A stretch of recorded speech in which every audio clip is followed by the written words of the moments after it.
My name is Haynes Mottsinger, and I am the co-founder of the Coffee Equity Lab at the Wond'ry, Vanderbilt University's on-campus Center for Innovation and Design. Thanks to all of you so much for joining us for the second talk in our four-part Coffee Equity Conversation series. Over the past many months, we have had many conversations with coffee professionals around the world about what we mean when we talk about equity in coffee. Repeatedly, access to information, education, and professional development has been raised as one of coffee's great equity challenges. Inspired by those conversations, this series explores how factors like geographic location, language, race, gender, ability, sexuality, and many other factors prevent many coffee professionals from accessing the information and education they need to reach their fullest potential in the industry. Today's conversation focuses on this topic from the perspective of coffee professionals working in cafés, roasteries, and other traditionally consumer-facing businesses of the supply chain. Ellie Hudson, founder and CEO of Groundwork Consulting, will serve as our moderator. She'll be joined by Cheyenne Xochitl, founder and owner of Queer Wave Coffee, located in Xochitl, Ohlone territory, pre-colonized Oakland, California. Brandon Burr, Director of Sustainability at Crimson Cup Coffee in Columbus, Ohio. And Darrell Baskin, Retail Educator at Groundwork Coffee Company in Los Angeles, California. And with that, Ellie, I want to hand it over to you to kick us off and take us into this conversation. Thank you, everyone, for being here. Welcome. So just a little bit about what to expect today. We decided to utilize a fun and engaging format using a quick round robin slide-free format, the exception of the very important welcome slide, followed by a deep dive in one topic that you, the audience, will choose live, and then ending with some time for Q&A. So you'll get the hang of it as we go into it. Our panelists are fully briefed and they're prepared. And so you'll kind of follow their lead here. But first, just please join me in appreciating the risk that these panelists are taking by agreeing first to distill their initial thoughts into 2-minute segments, when each panelist could easily fill an hour-plus long webinar with their perspective on each of these individual topics.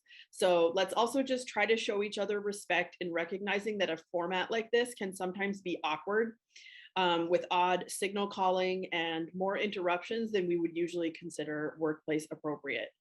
You'll hear a 30-second warning from me that sounds like this: 30 seconds, something like that. And then, as kindly as possible, me cutting off the panelists when we've reached 2 minutes. Quickly, just a special thank you to Haynes and the team at the Wond'ry, the Coffee Equity Lab, and Vanderbilt, and our sponsors that she mentioned. Thank you to each of our esteemed panelists, including Lori, and special thanks to Beth Sermont at 360 Live Media for sharing this lively and inspiring meeting format and teaching it to me. So we will get started in actually less than 1 minute, which I will use to introduce myself. Hi, I'm Ellie Hudson with she, her pronouns, calling in from Traverse City, Michigan, USA. I am an organizational development consultant and co-founder of my company, Green Door Workshop, where we specialize in qualitative research with customers and connecting it into back-end company structures for businesses and nonprofits of all sizes, emphasizing equity pursuits, sustainable development, education, and commitments to diversity and inclusion. So we will now go through 4 separate topics. The keywords are community, gaps, professionalism, and privilege. And we'll be going in a different order each time, and I'll remind the panelists which order we'll be going in. Each panelist will have 2 minutes to talk about the topic. And in this first one, we're expanding to 3 minutes each to give them each a minute to introduce themselves as well without cutting into their topic time. So in this case, talking about the role of access to information, what it means for equity, and how that manifests in the community, the order we'll be using is Cheyenne, followed by Darrell, followed by Brandon. So with that, I will go ahead and start the timer and hand it off to you, Cheyenne. Thank you so much, Ellie. It's an honor to be here. My name is Cheyenne Xochitl. My pronouns are she, her. Currently living on unceded Chichone Ohlone land. And am the founder and sole operator of Queer Wave Coffee out here. Yes, this information or the information in the community question is a good one. And I will be, speaking of my personal path and how this happened for me is I started coffee in 1993, and that's pretty much pre-internet. So it was really hard to communicate about learning anything online anyway from coffee. So I relied strictly on my peers. And I think peers are like our best resource, especially people that are in coffee are very passionate about coffee, because we all know that that's part of what makes it so amazing, is our passion for it. So most people are willing to talk about the stuff they know, possibly willing to have you come into their workspace and see, but really just reaching out to your community is the best resource, always has been for me. For formal teaching, I always struggled with being able to afford formal teaching unless you work for like a big corporate company that can pay for it, because my wages were so minimal for a long time. So there are scholarships out there. So look for scholarships, ask for scholarships. People are super excited. If you have passion and you're excited about coffee, people want to work with you and teach you and be there with you. That's my perspective on that. Thank you. Thanks. Darrell? I just needed to unmute there. So my name is Darrell. I'm from LA, born and raised. Been working for Groundwork Coffee for about 3 years, but I've been working with coffee in one way, shape, or form for about 10 years. Worked a lot of different kinds of places as I've gone through various changes in my life, but coffee's always kind of been there to catch me when I was trying to figure things out. And now I work as a trainer, so I get to kind of do what coffee did for me, for other people. I kind of try to inspire them, help them form a connection with it, and hopefully, inspires them to learn and share with others. My experience in the past has been not a whole lot of access to education. Number one, most of the companies that I worked for in the past, let's just say, there wasn't a view of education as a necessity, as an investment. It was more of an expense and something that we'll get around to it when we have the money for it. And kind of like Cheyenne said, I have not had a whole lot of money over the years, and it was always something I wanted to do, to like go out and get that formal training, but I always found the socioeconomics of it to be kind of a barrier for me. So what I took to is just talking to the people around me, and I've encountered kind of two different things. So I've encountered a lot of people that want to share what they have and co-create, collaborate. Like Cheyenne said, inviting you into their space. And I've also encountered gatekeepers, people who kind of hold what they know, use what they know to hold themselves above you or create distance between you, as opposed to building bridges. They're kind of building walls. So my experience has been a lot of trying to navigate around that and align myself with the people who want to share and learn, and that I can share and learn, share with as well. We've got 30 seconds left. Oh, this last year especially has been great because I've been able to reach out online, and a lot of the people that I've connected with have aligned me with things I didn't even know about after 10 years. So it's shown me that there is a wealth of knowledge out there. I just really want to see the world move more towards sharing, with a focus on learning in all different aspects of coffee. As that's something, and me as a black person working in coffee, I've only recently developed a connection to it. I think that's something that gets left out a lot uh, as we focus on building up brands in the community as opposed to focusing on communities. Thanks, Darrell.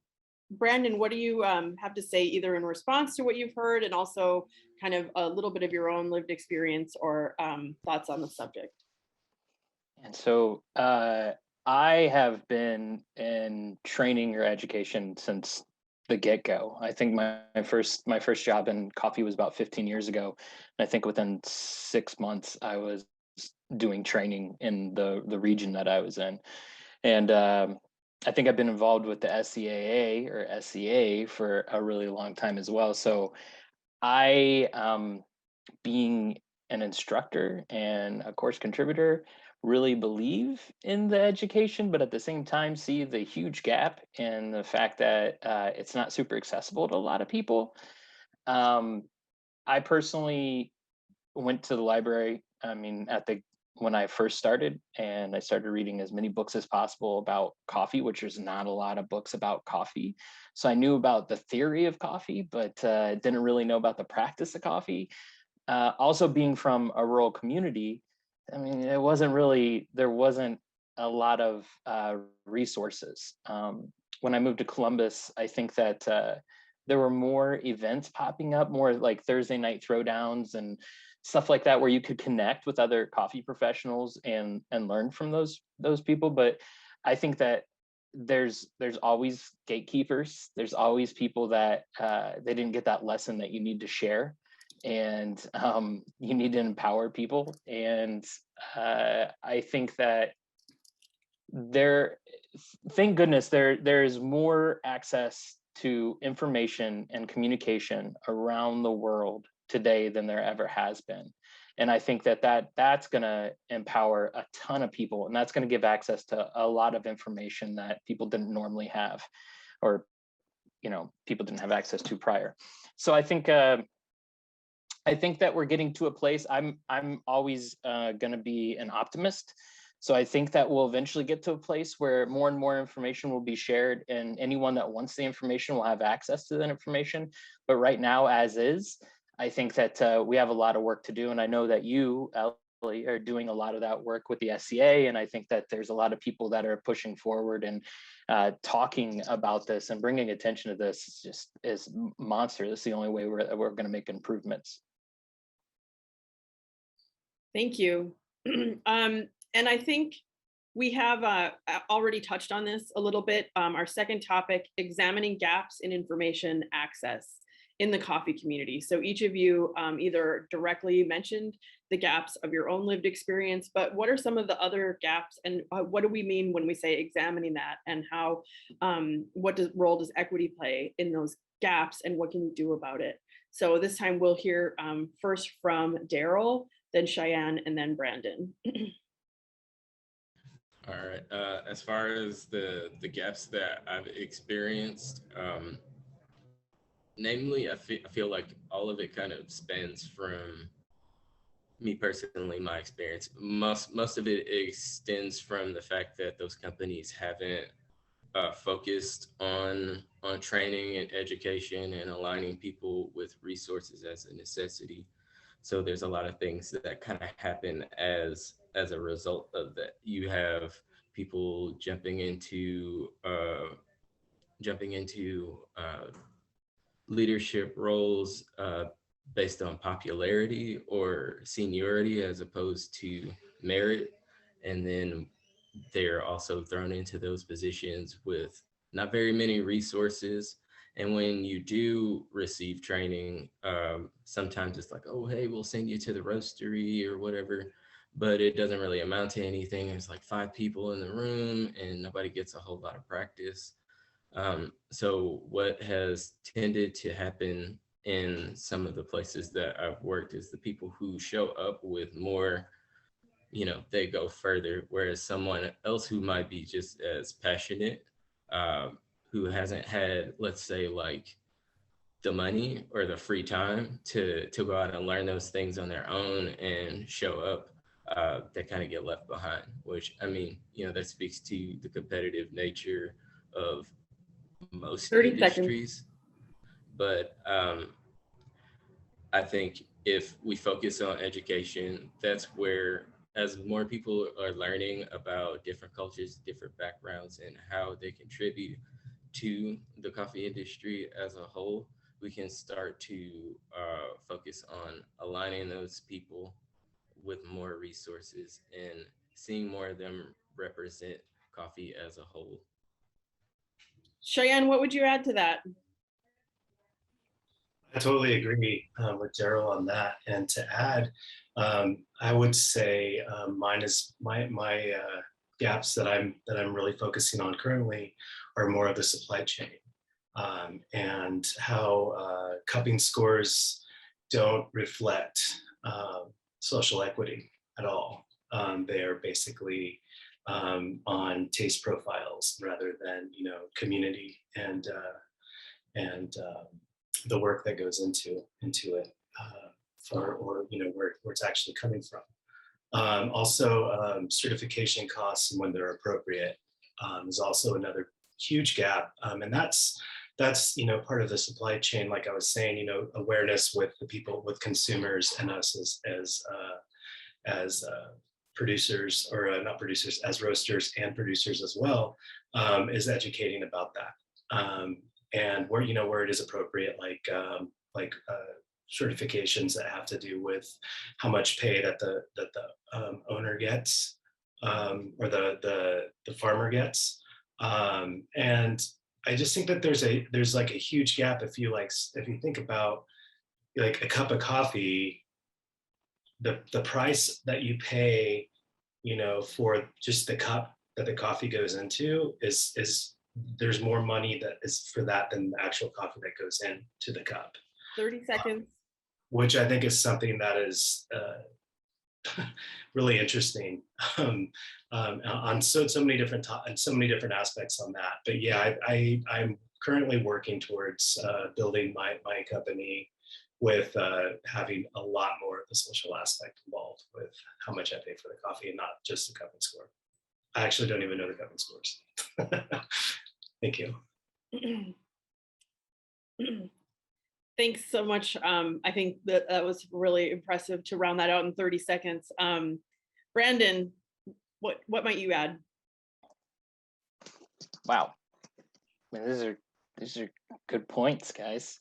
I think that I agree with all of that. I think that you know, we're talking about consumers and we're talking about education, and I think I completely agree about the producer side. I mean, we know the gender gap and the lack of resources to get information, and yeah, the overall how, you know, women earn less, and I think we could have a 3-hour conversation about third-party certifications, if not longer. I think that I want to have that conversation eventually. But I think that the big gap is understanding that, you know, people pick up a coffee and they just think that it's a way to get caffeinated, and consumers do, and they don't really understand the inequity behind coffee. They don't understand the scales of who gets paid what for that cup of coffee. And I think that if they did, they might volunteer more money to pay for that coffee, or they might not, you know, because ignorance is bliss to some people, I think. But for the most part, I think conveying to consumers that there are inequities is an important conversation that needs to be had in order to change anything. And I'm not, I mean, like Cheyenne has said many times about capitalism, I'm not the biggest fan of capitalism, but we have to work within the constraints that we're given. And I think that to do that, we have to have more consumer demand for responsible, equitable coffee, and understanding behind that. Thank you. Brandon, we're actually going to stick with you as we introduce this next topic. which is on the subject of professionalism, and specifically addressing professionalism in the workplace, opportunities for that, but also the limitations. And maybe limitations is a slightly nicer way of saying, or sort of like neutral way of saying, some alluding to the fact that as an industry, I think we're collectively learning that some of these limitations to professionalism can actually be harmful. This concept, how it can be harmful. And then Darrell and Cheyenne. I love this one. I think that professionalism is, and this is my personal experience, professionalism is a lot about toxic masculinity.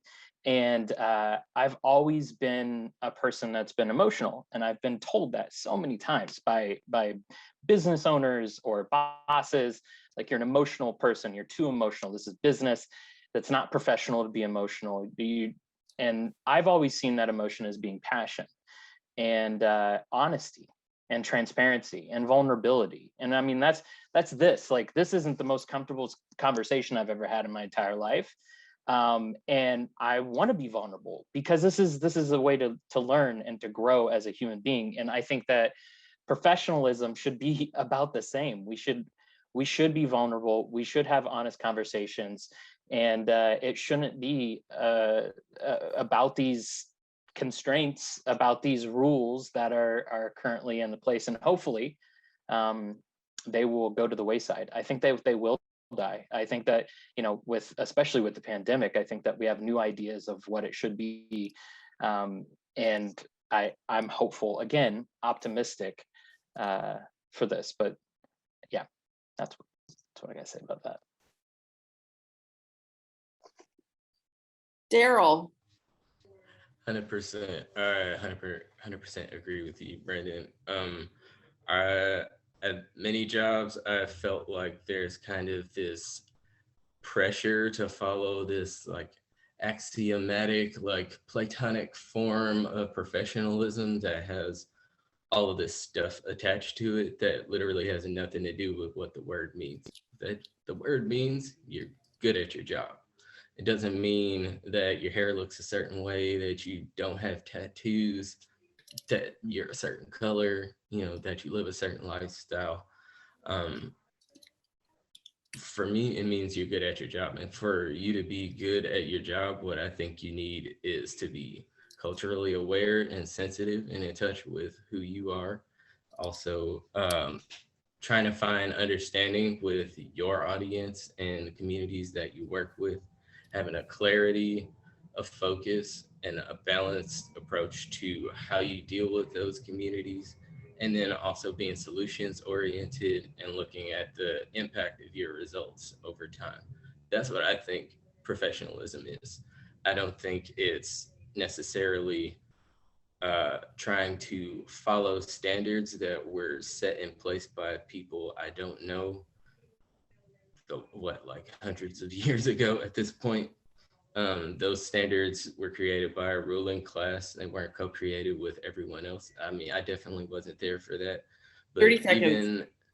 Even in everything that's grown up around it, there's like an inherent limitation, because diversity is what moves things forward. And when you have sameness, you have stagnance. Everything sits still. So I encourage everybody to be themselves insofar as it helps them do their job better. Cheyenne? Yeah, those are both like great points, and totally understand and respect those. To me, professionalism is a form of white supremacy culture. It's basically on so many different levels. This is something that I do think about and a lot, especially as a business owner, and where I'm gonna take the company with other employees and other people. From education to experience levels, there's so many like systemic barriers and situations that people with advantages and or privilege get over people of color and people of different gender identities. And you know, it is a part, to me, like it feels very like colonialist type of action, coming to you know, coming to this country and then making people assimilate, stealing people from other countries, bringing them here, making them assimilate, making, you know, taking people's lands, and if they wanted to survive, they had to assimilate as well. And to me, you know, as slavery and racism has like improved and been abolished and moved on, there's still these forms of keeping things very 30 seconds. White supreme, and professionalism is definitely one of those words that kind of falls underneath that umbrella, and it's kind of hidden from people. So basically, being told to be more professional, to me, equals how to be more of a white culture. Thanks. Yeah, thank you all for sharing on that. And I think I'm learning a lot. Finally, our fourth topic here is about privilege, and specifically using privilege as a force for change.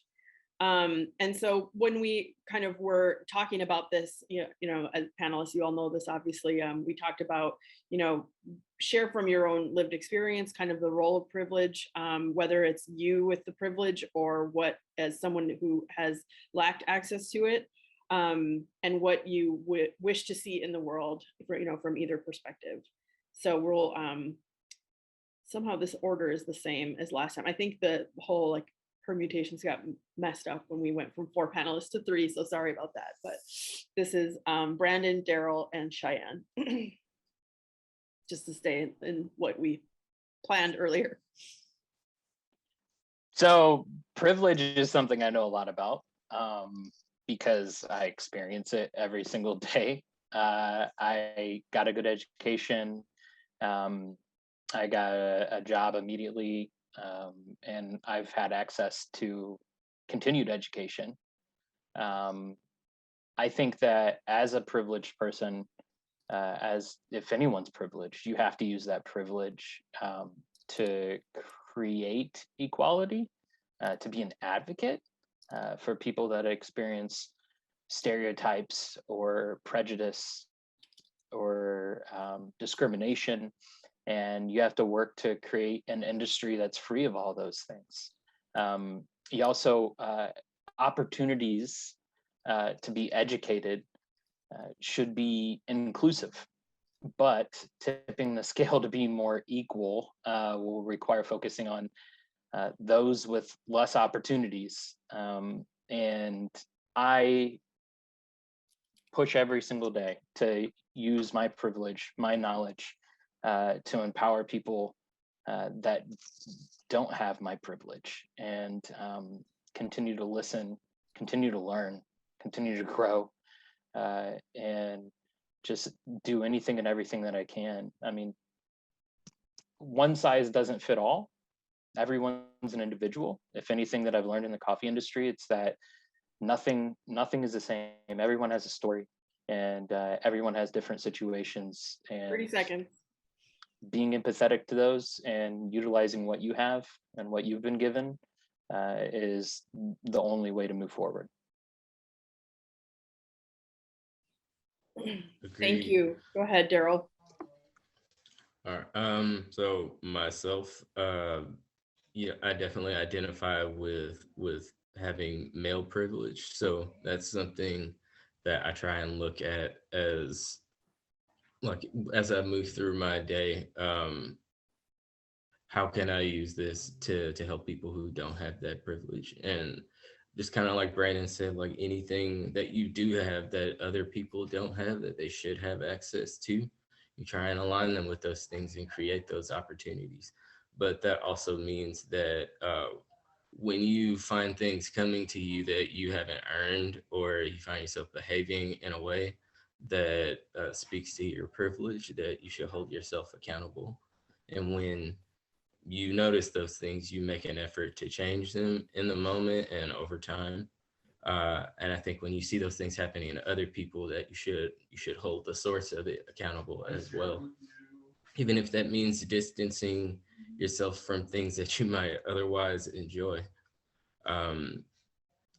In general, a privilege is something that should be used to create more good, not to keep it away from other people.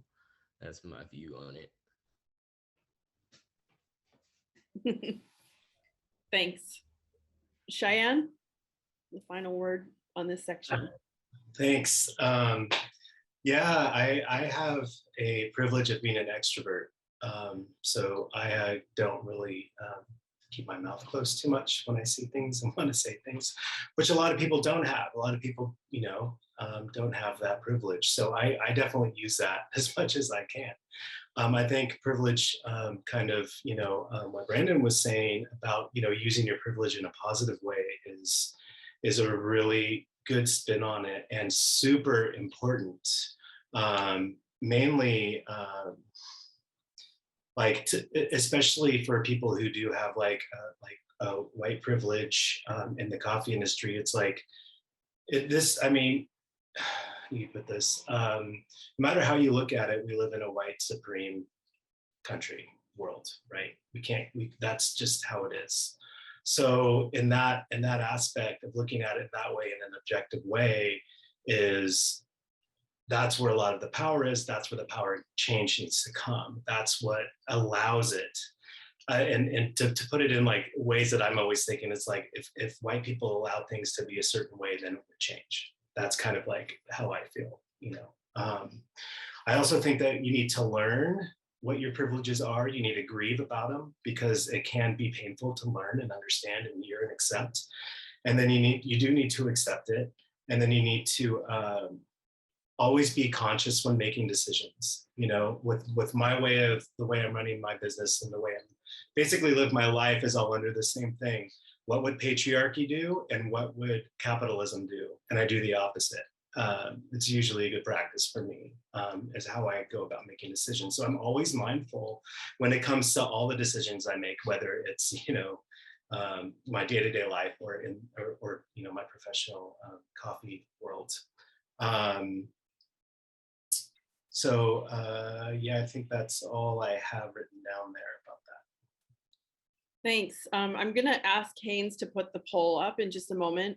But with our, before we move on into the poll, I just wanted to open it up in case any of our panelists have had one of those things where you thought, oh, I meant to say this, or something that you heard from one of your co-presenters. I'll open it up for a minute. You can all unmute if there's anything you want to add as sort of a final point on this part from our 4 topics. I'd like to say something I forgot to mention about the information in the community. I wanted to add that I absolutely love answering questions, working with people, learning. I learn just as much from you as I can give to others in my experience. So I'm always, as much as I possibly can, having people contact me through my Instagram or emailing me or anything. So if anybody has any questions or just wants to talk about coffee and nerd out about it, or I'm totally here for that. So I like to make myself available, as my privilege as an extrovert that way. I totally agree. That's also something I've kind of found out about myself too. Like I love when people ask me questions. Sometimes even more so when I don't know the answer, because then I have to go learn something and to bring it back to them. And then there's a connection there. There's a trust.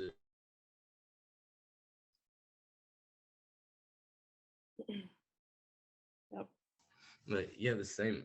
I find that in terms of community and filling gaps, being present for those questions, I think fills more of them, as opposed to kind of either ignoring the fact that the gap's there or being nervous about being held accountable for not knowing something or understanding what its impact is.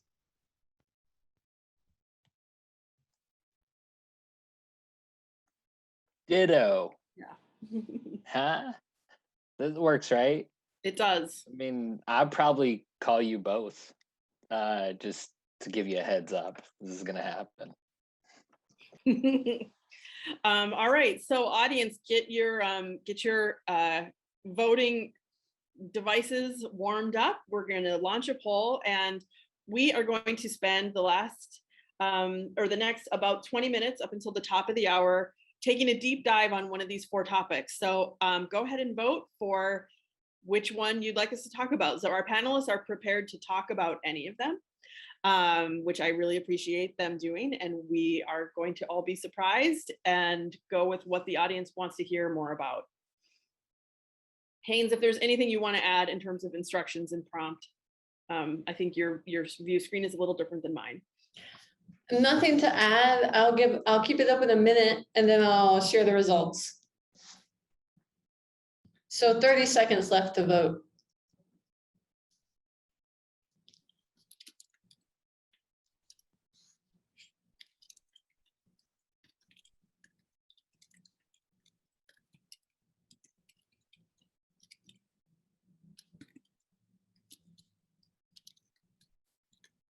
If you haven't voted, you have about 10 seconds to get your vote in.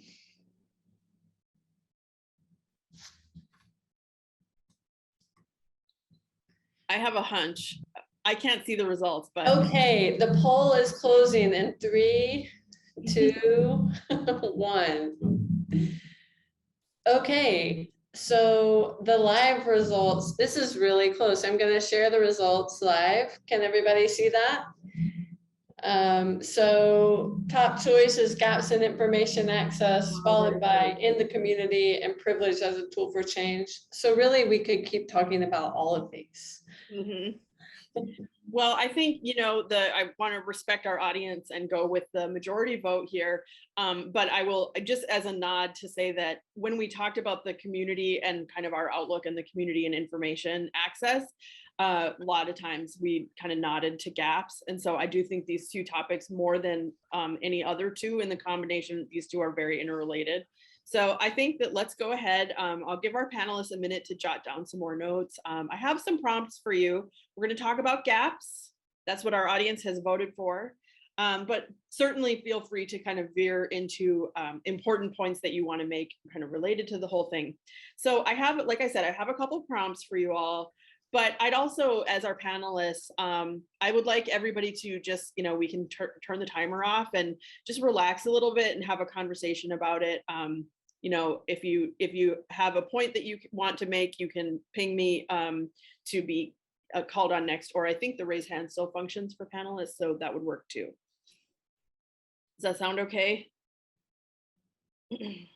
Excellent. All right, so we're going to talk about gaps just to kind of get us started.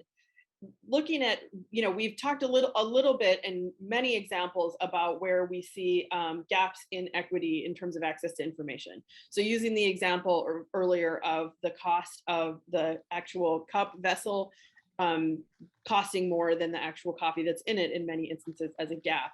So I don't know who wants to go first. Like I said, we can just kind of make this more of a conversation, but what would you change? Like, what are the things that that really come to mind when we think about, like, if it were up to me, what would change, or what would I change?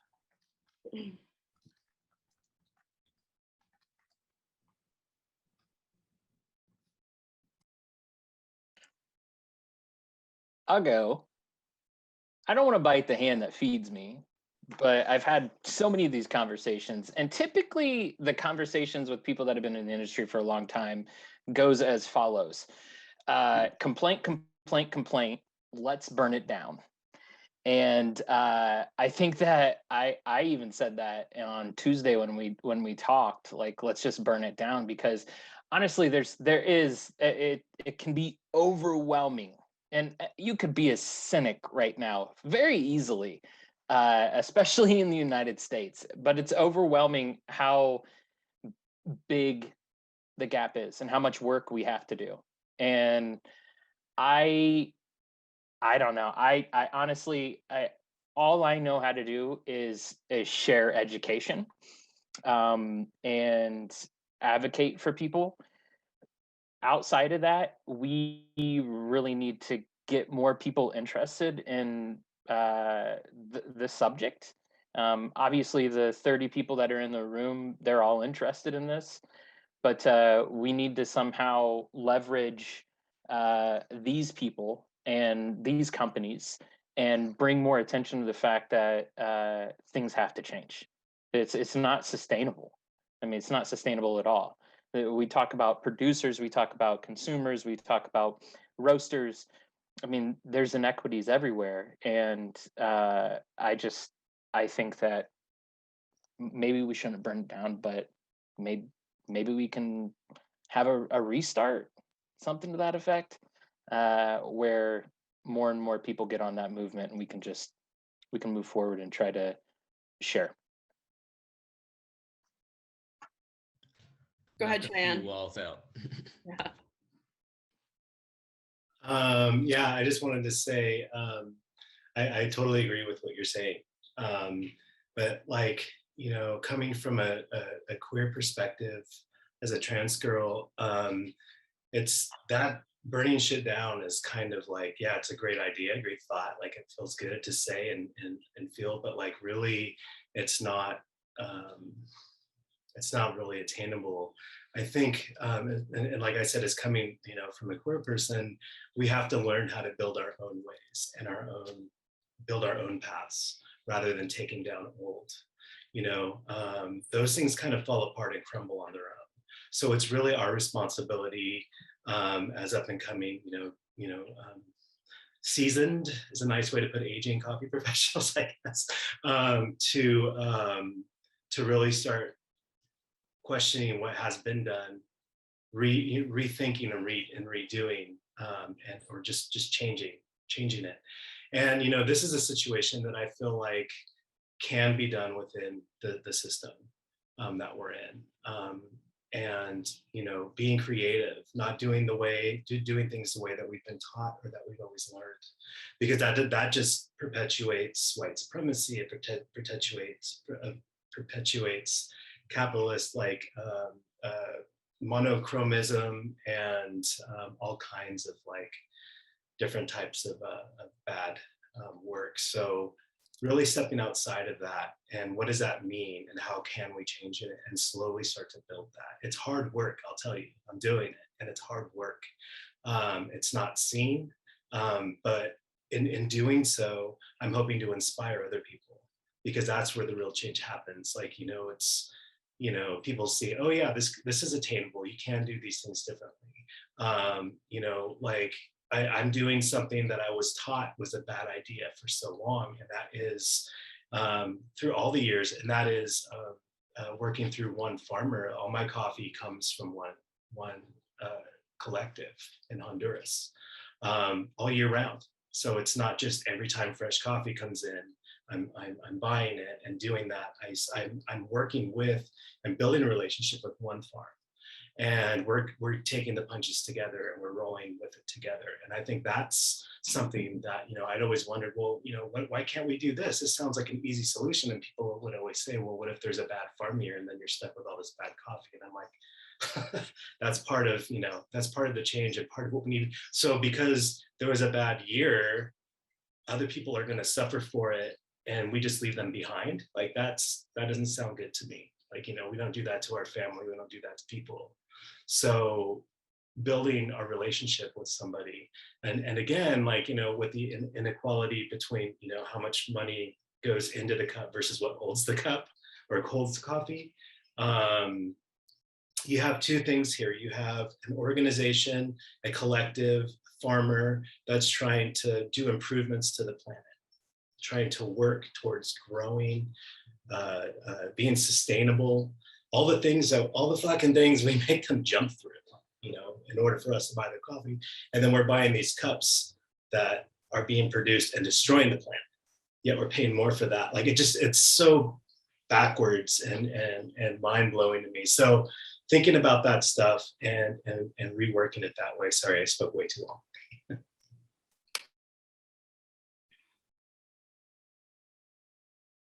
That's all good Darrell, stuff. Oh, thank you. Yeah, that was all good stuff. And something like I've really wanted to see is just more interest on the consumer side from communities that haven't necessarily been like, oh, like coffee's my thing. That's what I've been really, really excited this last, say, year and a half, kind of poking my head around on the internet and finding Cheyenne, kind of like you said, more ownership from those communities and more networking for those communities, particularly like in LA. You know, there's like Black-owned roasters and coffee shops. And with that, I'm seeing like people start to get excited about those things in communities that I mean, you know, 3 years ago, I would have been like, no, no way, not in Compton. But that I feel like kind of puts pressure on the establishment indirectly as these people start to take their money and put it elsewhere to start and try and be more inclusive. So I do my best to try and support a lot of these owners and roasters and network with as many of these people as I can, because honestly, I'm really proud to see it happening and it inspires me to learn more. If I could change anything, I would just make more of that. I mean, whether it's me or whether it's like finding people who have those ideas and trying to share what I know to kind of empower them, align them with resources, align them with connections so that they can have ownership and they can go out there and represent on their own like what their brand of excellence looks like. That's what I want to see more of, definitely. We have a couple questions. I think I'd love to start with this question from Haley. Recognizing that we touched on certifications and gaps that third-party certifications can create for producers other than direct trade, what do you think the future of that is?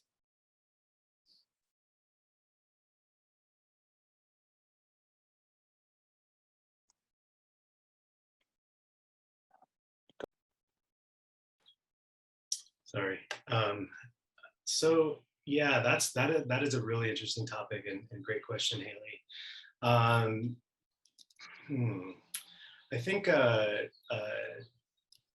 to me, these types of certifications I kind of look at them as a marketing tool that people use to sell their coffee and buzzwords that are told to consumers that they need to ask for in order to make sure they're making ethical choices. So to me, it feels kind of a lazy way of doing it. I mean, people do it, it's fine. You know, all the coffee that I buy is not organic certified, and things like that. So I think the future of that is, you know, it is really hard to run a coffee company. I don't have a retail space yet. I'm working on that, but like I work at a roastery and do mail order or web order, mail order. I'm just totally like dating myself. Web order and wholesale accounts. And, you know, really what's helped me a lot, like I said earlier, was really knowing, like you said, that other than direct trade, what are other ways we can see it, by actually building a relationship with the farm. And like I'm doing all year round, I have one coffee basically I bought a ton of, and I'm roasting it in different roast profiles. So I'm being creative with using the same coffee, roasting that, like just in simpler terms, like a light, medium, and a dark roast, and also an espresso, all with the same coffee. That is, I don't know. It's something. I'm working with it, and I'm playing with it, and I'm having a lot of fun, and people appreciate it. So I think honestly that whatever does happen, it's got to be something that is attainable for everybody, a certification that maybe we don't have to pay for. It doesn't cost money, because again, like I said, you're paying for advertising, especially with some certifications. I mean, there are some certifications out there that are doing positive things for the environment. I think there are, especially when coffee gets into the bigger scope, like let's say people who really own the market, let's say Starbucks, for instance. definitely somebody who needs to be like monitored to make sure that they're not driving the prices down on where they're getting coffee. This is where I see like certifications like fair trade and like farmer pay certifications are very important when these coffee companies have the power to buy so much coffee. Us as small coffee roasters really don't have that kind of power and don't really need to be as regulated, but we need to be responsible about what we're doing. So I could see like somebody coming to me saying, I want fair trade organic coffee. And I'm like, I have both those, but they're not certified. And I can show that to you. I think is also, something, and that's just something I'm not willing to pay for because I'm doing the work to do it myself. I don't think the consumer needs to pay for that unless they're deciding to go to big organizations like Starbucks to make sure, it's so easy to go anywhere and get a cup of coffee because of them. And they should be held accountable and have responsibility for that as well. And also don't think the farmer should have to pay for any of it at all for doing good work to the environment, and should definitely be rewarded and not penalized in any way. I hope that made some sense or answered that question. Yeah, that's really helpful, the firsthand perspective. And we're going to actually take a quick break for a PSA from Phyllis Johnson, who wanted to, with this audience, call attention to a scholarship opportunity. And I think Haynes is going to handle the tech here.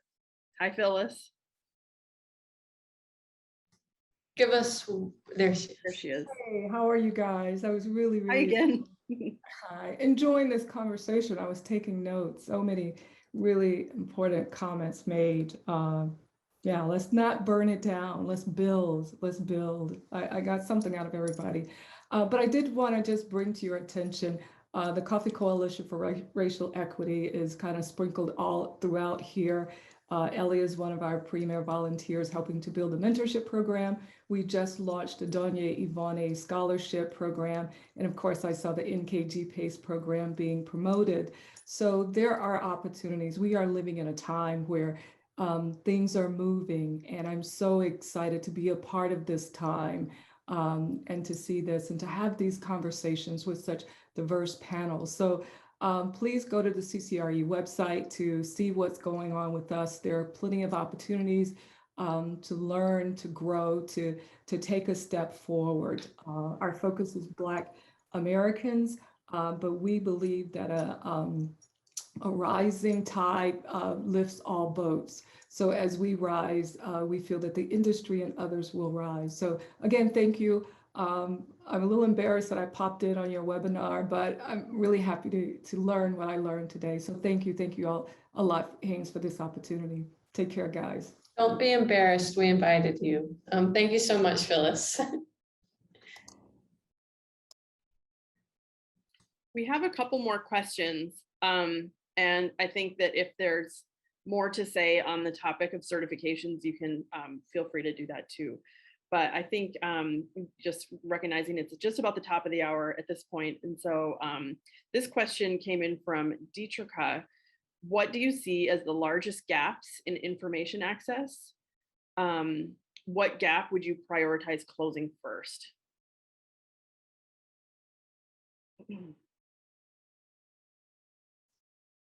So I'll read it again, give you a little bit more chance to reflect. What do you see as the largest gaps in information access, or what gap would you prioritize closing first?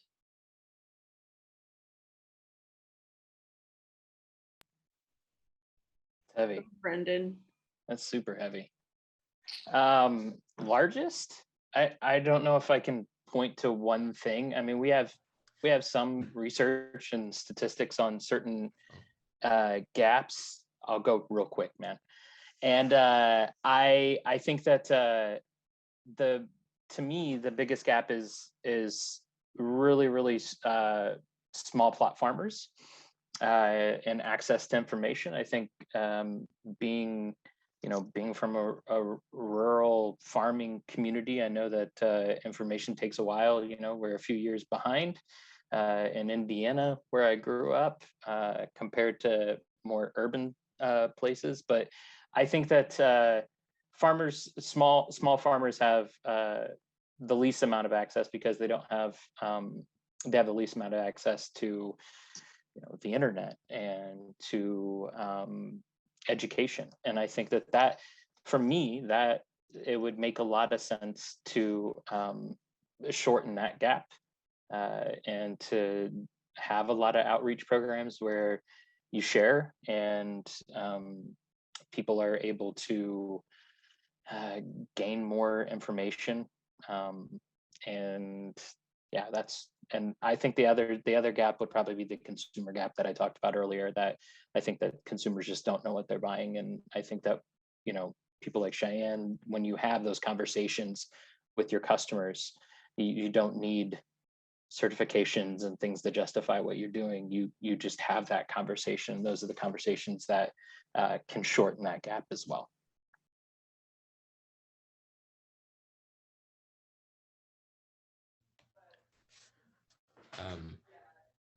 The first gap I would fill is this gap between the brand and say the communities that allow the brand to exist. So kind of like you were saying, Brandon, having interest on, or having information available for smaller producers available to the public so that they can start to build this longer spanning relationship with like what's going on in the world at origin, as well as what's going on in their community.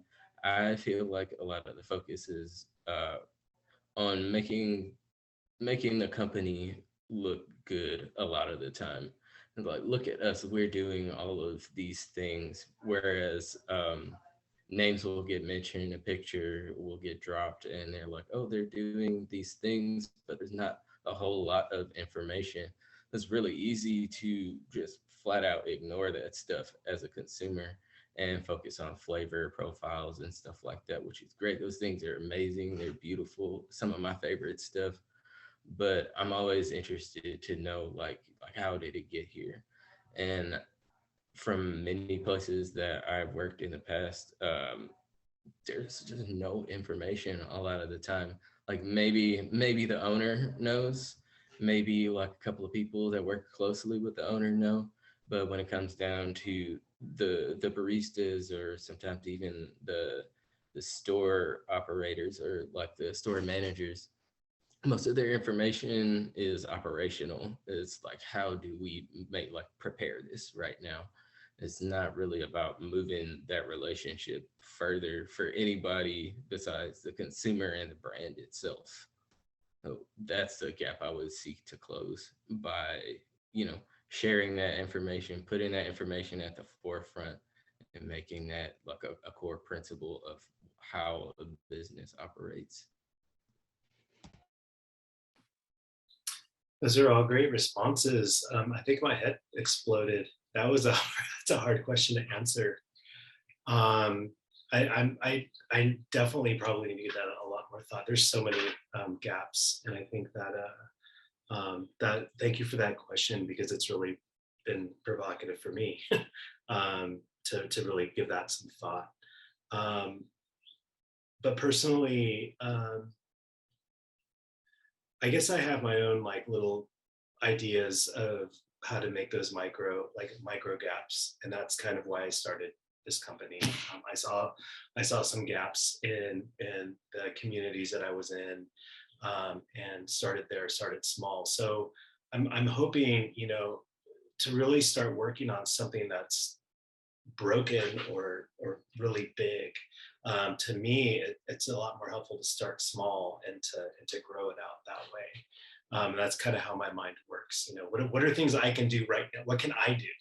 What can I do right now? What changes can I make? If I'm going to do something like my own coffee roasting company, how would I do it different? Where do I see those little bits and pieces? And there's so many, like we're all saying, there's so many little bits and pieces that need to be filled in. And it could also be, what your local community needs as well. So it's really hard to say, where the biggest gap is. there's just so many, a lot of holes in this supply chain, in this industry. And I'm glad we're having these conversations. That really is going to take over my mind for a while, for sure. And thanks for asking the question.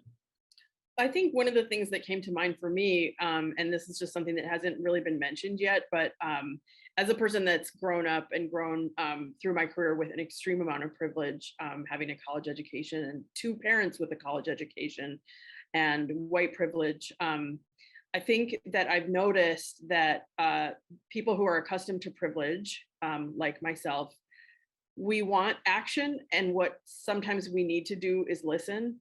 And so, like, to me, this is a gap that I'm really like acutely aware of, and something that it keeps me up at night. I'm thinking about it a lot now, that there's this desire to kind of like jump in and perform and be on the good side. And actually I think there's a huge gap in privileged people just sitting, just listen. And it can be very hard to do when you're accustomed to having access to not just information, but the ability to act, and the safety net of knowing that you think you're taking a risk, but you have, taking a risk with or without a safety net, two big differences. And it was just something I wanted to kind of mention, just as something that seems to be everywhere. We have another question from the Q&A, and I think that we could keep going here. And this is just kind of responding a little bit to the discussion about certifications. And there's been a lot of agreement and a sense of like maybe building on that. So how do producer exporters show the work of closing these gaps without the certifications in a way that validates our hard work? This came from Nico. How do producer exporters show the work of closing these gaps without certifications in a way that validates our hard work? So I think that access to technology, the access to the internet and communication is imperative to communicate those things. I think can't even assume how many relationships I've started because of social media, like with different coffee producers around the world. And I think that's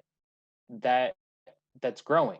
I remember the first time I went to like Agaro in Ethiopia, and like there's rolling blackouts and there's no cell service. And then the year after, like everyone had Wi-Fi. And it's like, I know that that's growing. I know the infrastructures are growing, and there's more reach. And I think that there's far more tech savvy farmers, producers than there ever has been before. And so I think that conveying that through those means is a good way to do it. I think that the story has to be told in a way. You can't just post a picture and think that someone's going to get it. I think Darrell alluded to that it's there needs to be context, and that story needs to be told by the producer and not me, not necessarily just the roaster, just the barista. I think it's got to be full transparency to it. And I think that's that. This is our last question too, so feel free to chime in with any final thoughts as well. Go ahead, Darrell. Oh yeah, just piggybacking off of what you said, Brandon, 100%, like just in general, documenting the process and sharing it however you can, whatever your means are, and trying to align yourself with people that want to tell that story. They're interested in that story. They're interested in you as an individual, your community, as opposed to just a piece of paper. Or, I think we've kind of touched on the fact that the certification itself kind of saves us a lot of work. So that's why sometimes companies will work with, say, a big distributor that's like, oh, we only work with these types of producers. So you're like, oh, okay. cool. Like they got that figured out already. Whereas you find somebody who wants to build that relationship like Cheyenne here, then they can help you tell your story without the piece of paper that costs thousands of dollars. I think, like you said, Bernie, I 100% agree with you. Like finding a way to show the details and demonstrate that like social equity, like I think that's where they'll get the impact of a certification without having to color within those lines.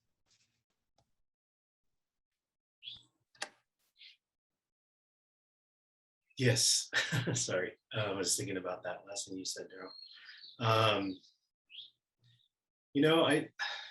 That is a great question. I think that it's really up to us, or to the roaster, or to the roaster, cafe owner, coffee company owner, is that we do have choices too of who we want to work with. If somebody trades lot numbers on you when you're buying coffee, you're probably not going to go back to them receiving the wrong lot number for coffee that you received. And they're probably not going to do very well. Working with people that you trust is important. So that's really the hard work that we have to do. I'm the one choosing to start a company. I'm the one choosing to do this. Like, I think that a lot of the work has to come from us as owners over here on this side, or company driven. It's got to come from that. Because I'm not going to buy coffee from certain exporters I already know, or certain importers, but because I don't agree with their ethics or whatever. So yeah, there's definitely like a lot of work for us to do, and it's like, do we all see the change to be the same? Like, do we all want the same changes? What do we think that's important to us? I know what's important to me and what I'd like to see change and be different, and what feels good to me as a business owner to have things be a certain way might not be the same with every business owner. That's what makes us different. And so, I think it really is, and that goes to like on the consumer side, is like, who do you support? Who do you want to give your money to? Like, who do you want to, if you're drinking coffee anyway, and it's just a way to get high, then why not put your money towards somewhere, that so we all have our different motivations for what we do. So yeah, I don't know if we can all agree that we want to make the same changes in the same place. So I think it's really up to us as business owners and or educators in any way to be a part of that change that we want to see for ourselves. Yeah, that is a really hard question. And then, like, again, it's a lot of work. It's a lot of work for us to do as well, which I'm down for. Yeah, thanks. Thank you, everyone. So we're coming up to the end of the presentation time. So again, thank you to the panelists. Thank you to the audience. I'll hand it over to Haynes for some closing remarks. Yeah, Ellie, thank you so much for guiding this conversation, and to Cheyenne, Brandon, Darrell, for sharing your perspectives and insights. I hope that everyone who attended leaves this conversation with some food for thought, or coffee for thought, if you will, and that you contemplate how you, at your position in the industry, whether you're a consumer, a roaster, an importer, exporter, producer, or somewhere in between, how you can use that position to help us all work towards building a more equitable future for all coffee people.